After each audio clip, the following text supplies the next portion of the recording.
नमस्कार। सोचने वाली बात है ना?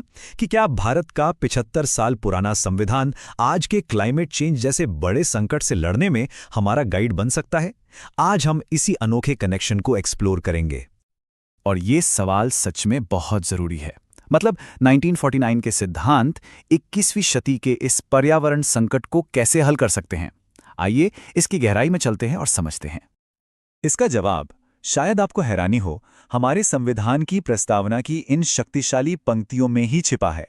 न्याय का जो वादा है ना, सामाजिक, आर्थिक और राजनीतिक, वो सिर्फ लोगों के लिए नहीं, बल्कि हमारे पर्यावरण, हमारे प्लैनेट के लिए भी है।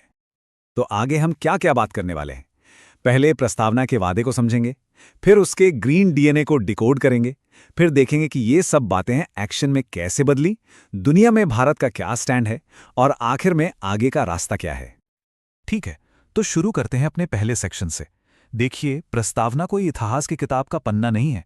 ये एक जिंदा सोच है, एक लिविंग फिलॉसफी जो आज की चुनौतियों से निपटने में हमारी मदद करती है। आज के दौर में जब हम न्याय और समानता की बात करते हैं, तो इसका मतलब सिर्फ लोगों के बीच बराबरी नहीं है। इसमें अब सतत विकास और जलवायु न्याय भी शामिल हो गया है।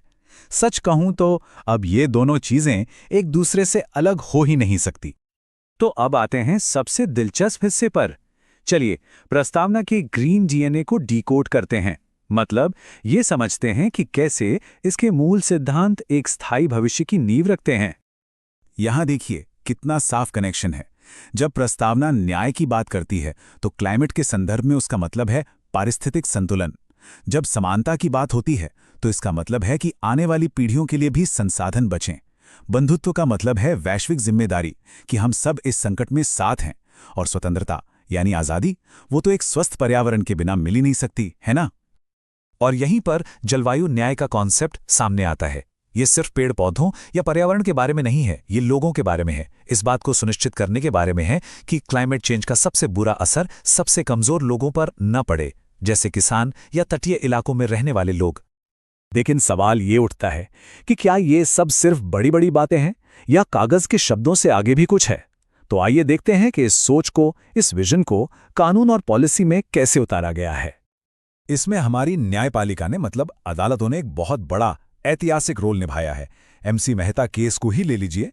सुप्रीम कोर्ट ने प्रस्तावना में दिए गए जीवन की गरिमा के विचार को आधार बनाकर कहा कि जीने का अधिकार यानी आर्टिकल 21 सिर्फ सांस लेने तक सीमित नहीं है, इसमें एक साफ सुथरा और स्वस्थ वातावरण का अधिकार भी शामिल है। फिर आया सतत विकास का सिद्धांत। वेल्लोर सिटीजन्स फोरम केस में कोर्ट ने साफ कहा कि विकास जरूरी है, लेकिन पर्यावरण की कीमत पर नहीं। सोच के देखिए, यह प्रस्तावना के आर्थिक न्याय और पारिस्थितिक संतुलन के बीच एक सीधा पुल बनाता है। और प्रदूषक भुगतान सिद्धांत तो एक और मजबूत कदम था।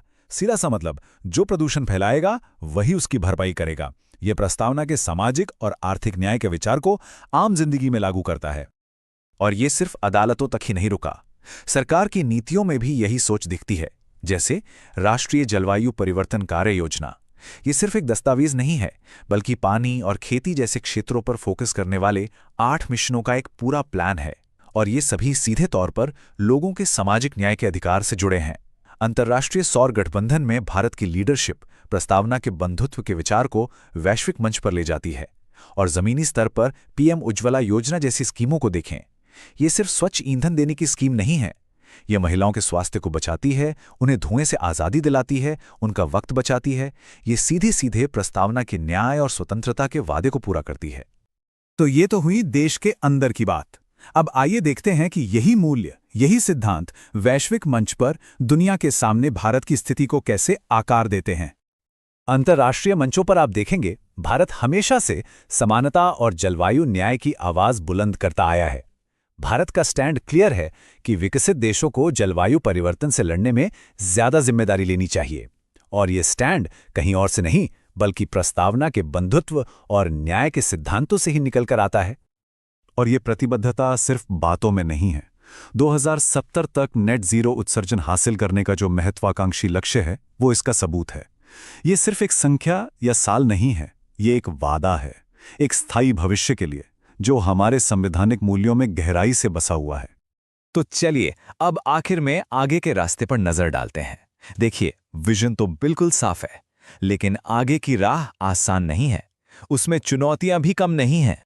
तो अगर हम एक महत्वपूर्ण विश्लेषण करें तो भारत की सबसे बड़ी ताकत क्या है? वो है हमारी संवैधानिक नींव, पर कमजोरियां भी हैं जिन्हें नजरअंदाज नहीं किया जा सकता। नीतियों को आम लोगों तक पहुंचाने में यानी कार्यान्वयन में अभी भी अंतराल हैं। हम जीवाश्म ईंधन पर बहुत ज्यादा निर्भर हैं और जलवायु परिवर्तन के असर से अमीर और गरीब के बीच की खाई और बढ़ रही है। तो आगे क्या करना होगा? सबसे पहले प्रस्तावना के इस विजन को हर विकास नीति का हिस्सा बनाना होगा। हरित प्रौद्योगिकी में निवेश बढ़ाना पड़ेगा, जलवायु कार्यवाही में आम नागरिकों की भागीदारी बढ़ानी होगी और सबसे जरूरी, हर फैसले में आने वाली पीढ़ियों के बारे में सोचना होगा, उनकी समानता का ध्यान रखना होगा। तो आखिर में हम वही लौट आते हैं जहां से शुरू किया था। सवाल वही है, जैसे जैसे जलवायु संकट बढ़ता है, क्या न्याय का ये 75 साल पुराना वादा एक स्थायी भविष्य के लिए हमारा सबसे शक्तिशाली मार्गदर्शक बना रह सकता है? इसका जवाब शायद संविधान में नहीं, बल्कि हम सबकी सामूहिक इच्छा शक्ति में है।